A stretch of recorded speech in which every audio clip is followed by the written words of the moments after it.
शुरू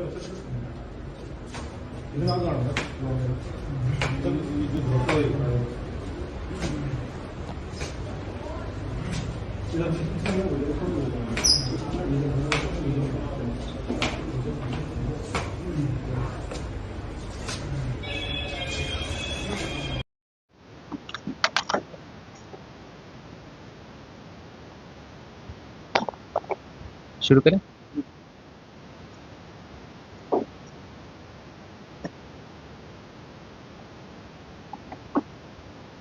देखिए 17 और 18 जुलाई हमारी एक ईआरवी है जिसमें 2 हमारे स्टाफ उसमें डिप्लॉयड थे, एएसआई मोहम्मद कासिम और कांस्टेबल कृष्णपाल।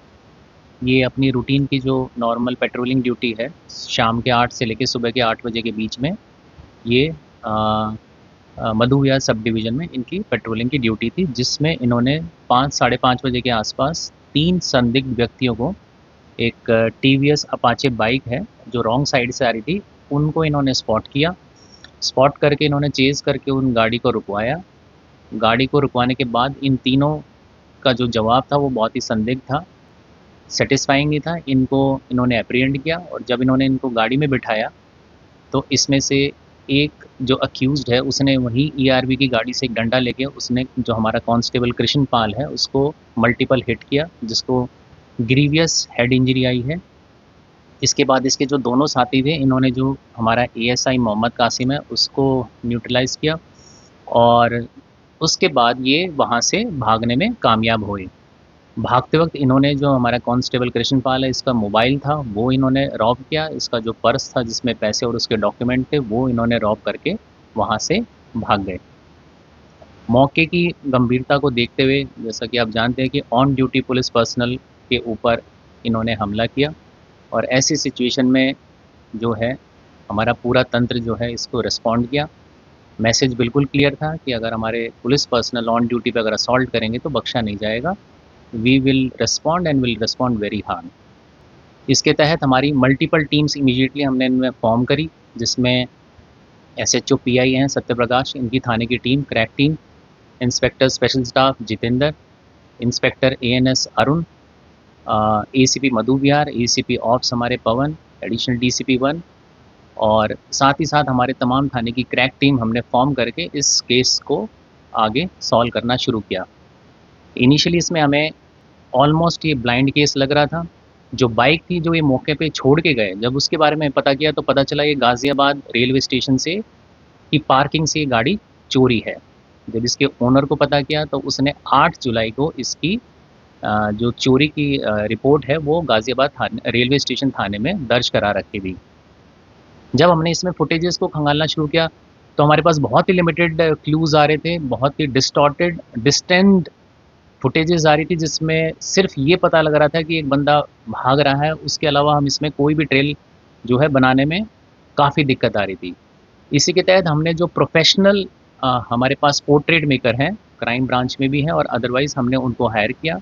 जो हमारे दोनों इंजर्ड कांस्टेबल कृष्णपाल और एएसआई मोहम्मद कासिम, इनकी जब इनको हॉस्पिटल से डिस्चार्ज किया तो इनसे इनकी पोर्ट्रेट बनाई गई। पोर्ट्रेट से हमें कुछ क्लूज़ मिलना शुरू हुए।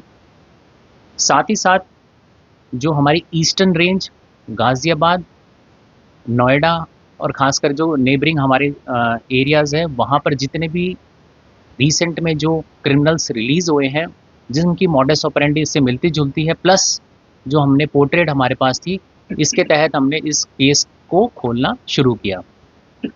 हमारी ऑपरेशनल टीम ने इसमें इन्फॉर्मर्स का जो हमारा एक नेटवर्क है, उसको इनिशिएट किया गया और 24 घंटे बाद हमें पहली लीड मिलती है, जिसमें ये जो संदिग्ध बाइक है जिसको 8 जुलाई को चोरी किया गया था, इसकी मूवमेंट हमें 12 जुलाई को एमएस पार्क, सीमापुरी और नंदनगरी के पास आसपास दिखाई गई। जब इस मूवमेंट को हमने ट्रेस किया और हमने ये एस्टेब्लिश कर लिया कि ये वही बाइक है, तो हमने अपनी सर्वेलेंस इस पूरे एरिया में माउंट की। तकरीबन 100 हमारे पुलिस पर्सनल्स थे जिन्होंने इस पूरे एरिया को राउंड अप कर रखा था। इसके जितने भी इंपॉर्टेंट फुटफॉल्स थे उसको हम मॉनिटर कर रहे थे। 48 घंटे की जो हमारी कंटिन्यूस नॉन स्टॉप सर्वेलेंस से हमें एक पॉजिटिव लीड मिली। उस लीड के आधार पर हमने एक बंदा है इसमें जिसको हमने एप्रीहेंड किया, जो 12 जुलाई को इस गाड़ी को चला रहा था। जब उसको उठाया, उसको इंटरोगेट किया तो उसने बताया कि इसने ये जो व्हीकल है एक खेमचंद नाम का व्यक्ति है उससे इसने ली है। ये खेमचंद और ये जो संदिग्ध व्यक्ति जो हमें मिला था, इनकी मतलब जो संदिग्ध व्यक्ति मिला था इसका नाम अनीश है, इसकी इंटेरोगेशन से पता चला कि ये जो खेमचंद नाम का व्यक्ति है जिसने इसको बाइक दी थी उस दिन चलाने के लिए 12 तारीख को, इसको ये ड्रॉप करके आया है और प्लस इसको ये ढासना जेल में मिला था। इसके बाद हमने जो है अपनी लोकल इंटेलिजेंस और टेक्निकल सर्वेलेंस माउंट की और 21 तारीख की रात्रि को हमारे पास ये कॉन्क्रीट इन्फॉर्मेशन आई कि इसमें जो मेन हमारा वांटेड है जिसका नाम खेमचंद है, उसकी मूवमेंट हमारी डिस्ट्रिक्ट खासकर जो गाजीपुर एरिया है पेपर मार्केट एरिया उस तरफ आएगी। इसकी मंशा थी वापस से रॉबरी और स्नैचिंग करना। इस इन्फॉर्मेशन के बाद हमारी ऑपरेशनल टीम ने प्रॉपर ट्रैप लगाया। ट्रैप लगाने के बाद जब इसकी मूवमेंट को हमने स्पॉट किया तो इसको सरेंडर करने के लिए कहा। जब इसने सरेंडर नहीं किया तो इसने जवाबी कार्रवाई इसने बेसिकली जो हमारा वांटेड खेमचंद है इसने हमारी पुलिस पार्टी पे फायर किया। टोटल इसने 4 राउंड फायर करे जिसमें से 2 जो राउंड हैं वो हमारे हेड कांस्टेबल अमित और हेड कांस्टेबल सनोज हैं ऑपरेशनल टीम के, उनको हिट किया। गनीमत ये थी कि उन्होंने बुलेट प्रूफ जैकेट पहन रखी थी। जवाबी कार्रवाई में और सेल्फ डिफेंस में हमारे ये दोनों जाबाज कांस्टेबल अमित और सनोज ने इस जो वांटेड क्रिमिनल है खेमचंद इसके ऊपर शूट किया। 2 राउंड फायर किए जिसमें से 1 राउंड इसके राइट लेग पे लगा। इमीडिएटली हमारी टीम ने इसके बाद इसको धर दबोचा और इसको फर्दर ट्रीटमेंट के लिए एलबीएस हॉस्पिटल में हम इसको लेके गए। खेमचंद की अगर मैं आपको प्रोफाइल बताऊं तो इसके ऊपर 15 जो है आपराधिक मुकदमे दिल्ली में अलग अलग थानों में दर्ज हैं। इसमें 4 मानसरोवर पार्क, 4 खजूरी खास, नेप सराय, शकरपुर, वेलकम, हर्ष विहार, शाबाद डेयरी, नेप सराय के अलावा 8 केस इसके गाजियाबाद और नोएडा में भी दर्ज हैं। ये मामले इसके arms act, robbery, snatching, house theft, burglary और असॉल्ट, ये सारे मुकदमे इसके ऊपर दर्ज हैं। जब इसकी फर्दर